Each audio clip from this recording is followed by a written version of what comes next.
Olá, eu sou Carlos Gemin e há mais de 20 anos venho trabalhando com controle de qualidade e desenvolvimento de produtos em indústrias farmacêuticas e de cosméticos. Trabalhei por mais de 10 anos no desenvolvimento de produtos do Grupo Boticário e hoje trabalho na Zero Cosméticos, que é uma empresa de cosméticos sustentáveis. Sobre avaliação instrumental de cor e quais são as vantagens da avaliação instrumental em comparação com a avaliação visual. A amostra não é uma variável onde eu posso ter controle, perfeito? Então nós precisamos controlar. Agora que a gente já entende quais são as variáveis da percepção do olho, a gente precisa de uma fonte de luz padronizada, um ambiente com cor de fundo padronizado, e eu já vou mostrar para vocês por que isso é importante na avaliação visual, a necessidade do padrão físico no momento da avaliação, e um avaliador treinado e descansado.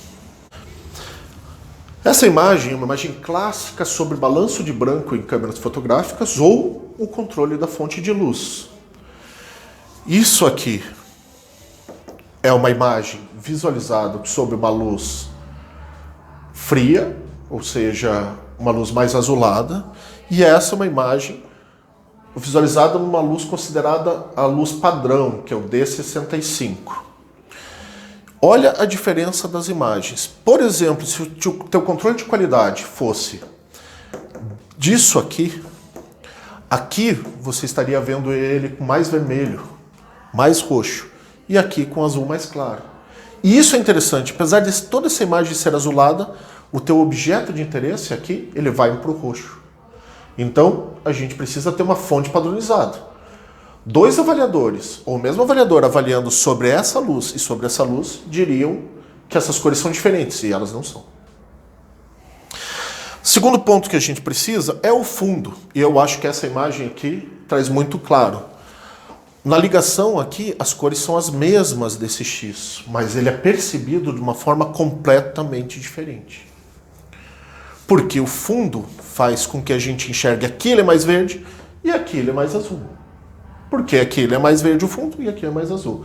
Então, sim, na hora de fazer uma avaliação visual, eu não posso estar uma hora olhando sobre o colorido, outra hora no branco, outra hora no preto, não. Eu tenho que ter uma padronização disso. E a avaliação também tem que ser feita sempre contra um padrão, porque a gente não tem registros confiáveis, pelo menos assim, da análise desse padrão, e a gente não pode confiar na cabeça do avaliador. O avaliador lembrar que o padrão, esse padrão dessa caneta era esse vermelho mesmo, é muito subjetivo, não tem como. Então a gente precisa, no momento da avaliação, da comparação lado a lado. E aqui eu aproveitei para trazer essa imagem de uma cabine de luz, que esse é o ideal para avaliação visual. Você tem uma cabine de luz com a luz padronizada e com o fundo padronizado. Também no nosso curso a gente vai entender o porquê que é usado esse cinza, que é considerado cinza M5. Porque ele é exatamente a interseção entre a absorção do R, do G e do B. Mas isso também é algo mais avançado. E por último, o avaliador deve ser treinado e descansado.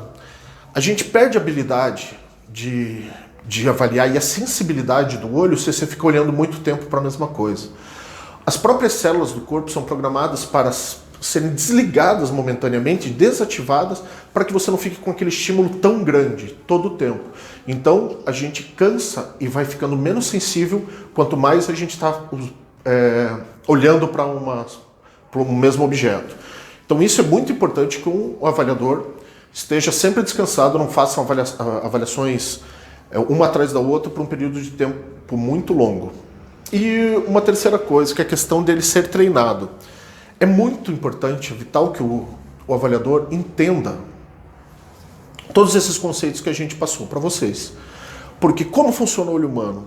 Quais que são as distorções que uma fonte de luz pode dar? Porque isso vai ajudar ele a interpretar aquelas variações que ele tem, se é uma variação do objeto mesmo, ou se é, por acaso, uma avaliação somente do ambiente de análise. E por isso que a análise instrumental traz grandes vantagens sobre a análise visual.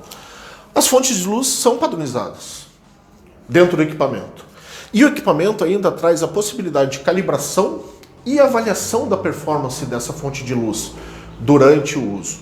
Nas cabines de luz, que a gente falou, também isso é possível. Você pode usar um luxímetro para medir qual que é a fonte, mas depois você não tem como corrigir, você simplesmente sabe se ela está adequada ou não. Nos equipamentos você consegue fazer essa correção, essa calibração e ajuste.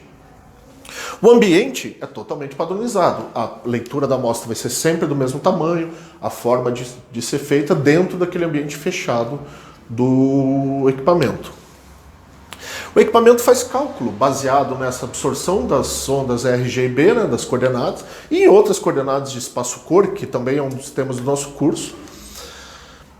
E não tem subjetividade. O equipamento, se ele está trabalhando dentro das condições corretas, de forma corretamente instalado, corretamente calibrado, ele não é subjetivo, ele não escolhe se aquela cor está melhor que a outra. Sempre ele vai te dar dados objetivos. Não cansa e não sofre alterações. Um equipamento bem calibrado, você pode trabalhar 24 horas por dia com ele, contanto que você tenha um operador. Bom, se você gostou do tema e quer saber mais sobre colorimetria, sobre análise visual e análise instrumental, olha as nossas redes sociais, abaixo está o link do nosso LinkedIn, Instagram e Facebook. E acompanhe que a gente sempre traz novos assuntos sobre o tema.